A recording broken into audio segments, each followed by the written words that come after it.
it be known, the only thing that I was really worried about was, do not fuck up Tifa's titties, is cross-dressing Cloud still in the game? That's it. I like to think that I have my priorities in order, and if anybody wants to go and argue and debate that, we can fucking do that shit. Trust me, you're gonna go and lose that shit, because Tifa titties, cross-dressing, best waifu Cloud, those are at the top of the heap in terms of what do you think's important when it comes to, like, remaking Final Fantasy VII? Alright, Alphaomegasin.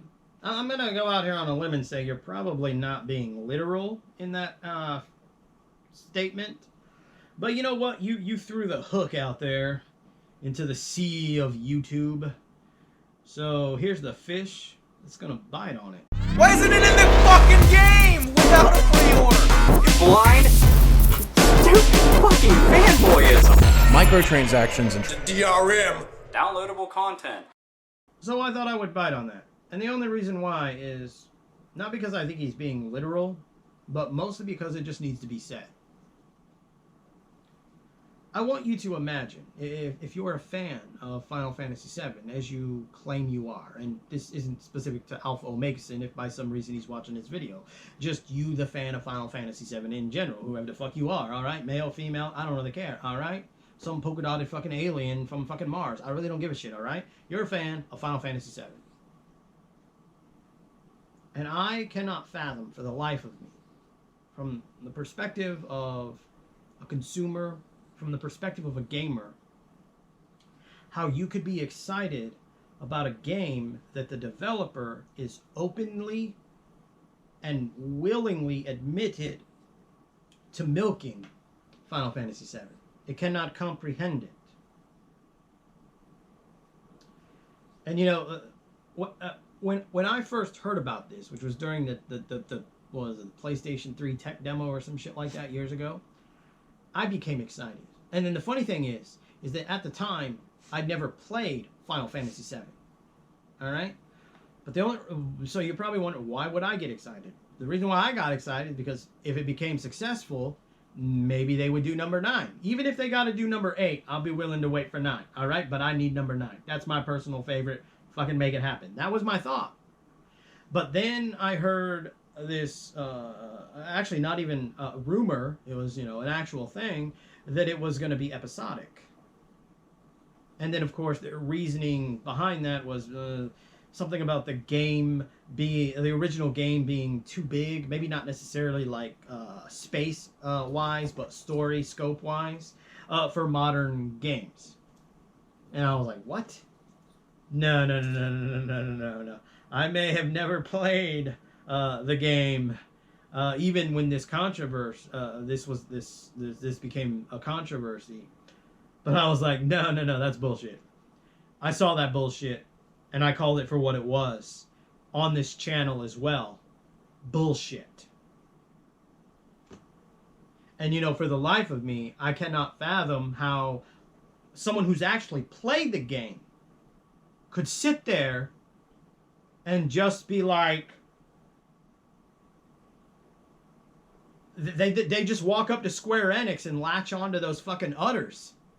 You know, they're willing and waiting to drink that fucking milk that is Final Fantasy VII the remaster. And you know what, they're fucking doing it even before there's any kind of, you know, vape milk coming from this fucking udder. You know, they're just sucking dry shit right now. And I can't fathom it. My brain cannot comprehend it, especially from the perspective of a gamer, because let's jump ship for a second. Let's replace Final Fantasy VII, the game, with any popular title from Electronic Arts or even Activision's retro or classic being PS2, GameCube, Xbox, PlayStation, Dreamcast, etc., library, and tell me that you would honestly accept that. Because what a lot of gamers are ultimately failing to realize here in the now is that if you accept this from Square Enix, you're telling other developers, Electronic Arts, Activision, Konami, Bethesda, which is pretty much turning into Electronic Arts for some dumbass reason. All right? And many others, Namco, Bandai, etc., etc., etc., that, hey, you can take any of your older games, remake them, break them up into parts, make them at least, full 40-hour gameplay / story games, slap a $60, and we're good to go. And I'm a writer. I have a BFA in creative writing, so from the creator's perspective, I also cannot fathom how you want to take a piece of art and you want to break it up into pieces, literally turning it into nothing but a product that willfully is milking the fan base. It just blows my mind. And, it blows my mind that there are fans out there that literally are not seeing this, whether they're just too blind by what they're seeing, caught up in the moment, or whether they're just truly ignorant, or whether they're just truly, I don't know, getting on their knees and like fucking whip that schwang out, Square Enix, all right?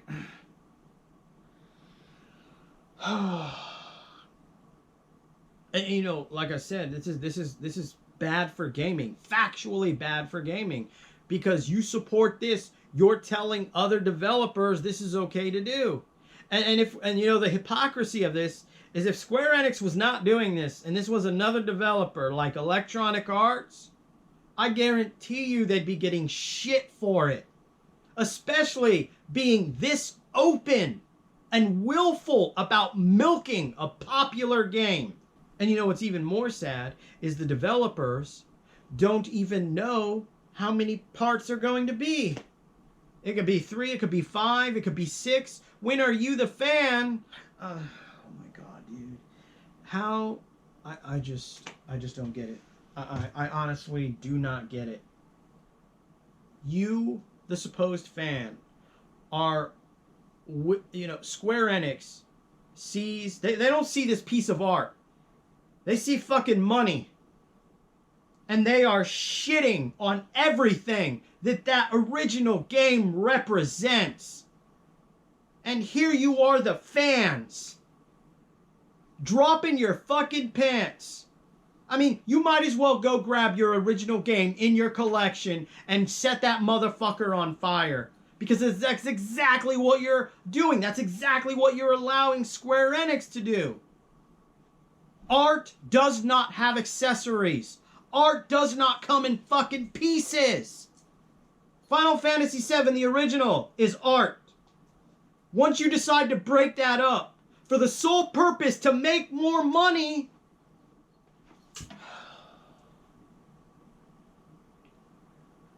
I guess this is gaming today. Like I've said before, gamers don't have a problem getting in front of a camera complaining about DLC, microtransactions, or other shady shit. But when it comes to something that they love, that they're a fan of, they themselves cannot fathom how that is detrimental to gaming, how it's harmful to gaming, and that definitely makes them part of the fucking problem.